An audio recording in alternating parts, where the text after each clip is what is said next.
speaking on the needs of particularly children of color in child welfare.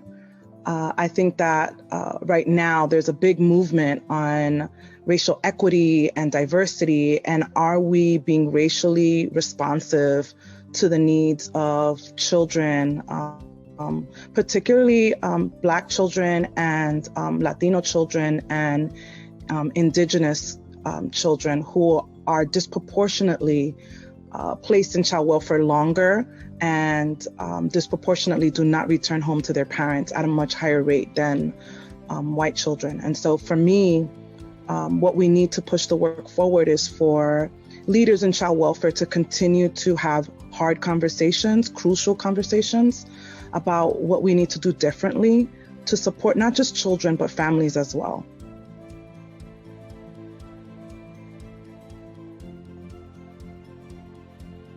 A couple of things. I would say I'm currently the National Child Welfare Consultant with Adopt US Kids, which is a national organization that promotes capacity building for organizations.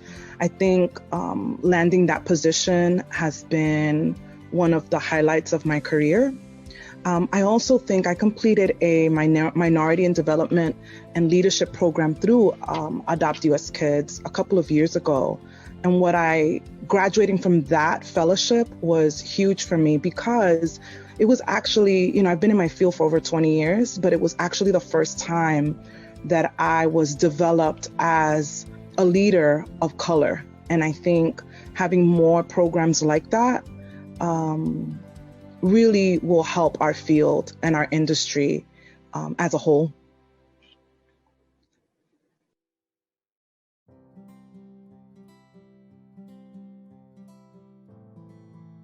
Honor and a privilege. In all honesty, most of my life I've grown up thinking, I look and I have navigated life as a woman of color. In particular, when people see me, they don't necessarily see a Latina woman.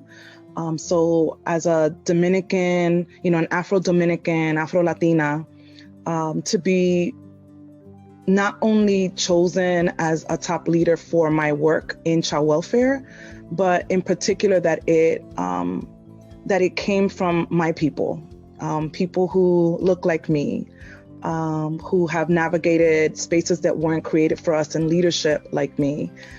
It means the world to me. Being the daughter of immigrants and getting an award like this really shows that what we've done as what my parents have done, what they've taught me about leadership and ethical work and integrity can really catapult you in your career as long as you're true to yourself. And so this award for me means that we are amplifying voices, that I am making and carving out a space for myself, even though it was created without me in mind. And so for me, this award is probably one of my most favorite.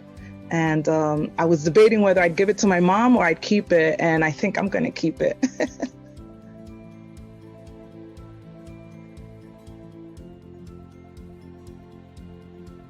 The aspect of my heritage that I'm most proud of, honestly, I believe that everyone has a story and that their story matters.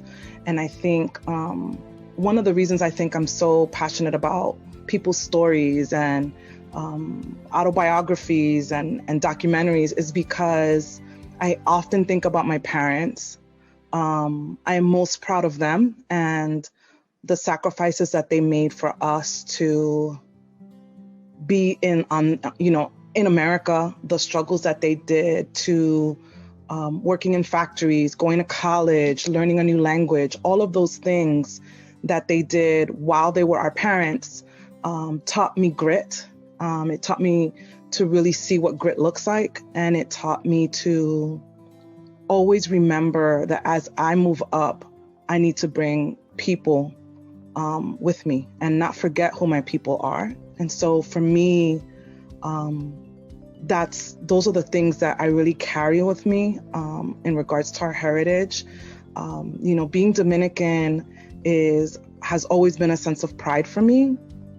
And I think the fact that I'm bilingual and, able to use my language to help others, my knowledge of Spanish and English, to be able to infuse my heritage into that, I think it's always helped me when I had clients to, earn their trust pretty quickly.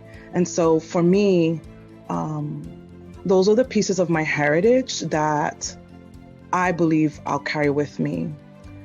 In regards to my legacy, I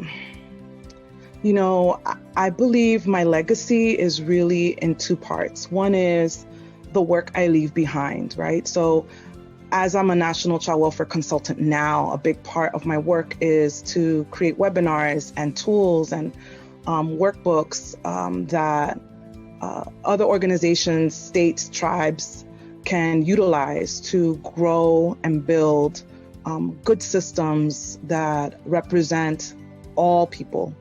And I hope that that's part of my legacy that I leave behind, and that I'm also being mindful of those documents also need to be translated to Spanish. And so I'm a big part of that piece as well.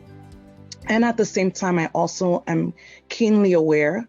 I'm an adoptive mother. And as an adoptive mom, I think as a mom, my legacy is my son. And so how are we raising him to be a critical thinker? How are we raising him to look for equity and equality wherever he goes? And how are we raising him to be a person that when they see injustice, they stand up and they protest and march and write their congressman? And so for me, my biggest legacy will be my son and what we've taught him and how he navigates the world.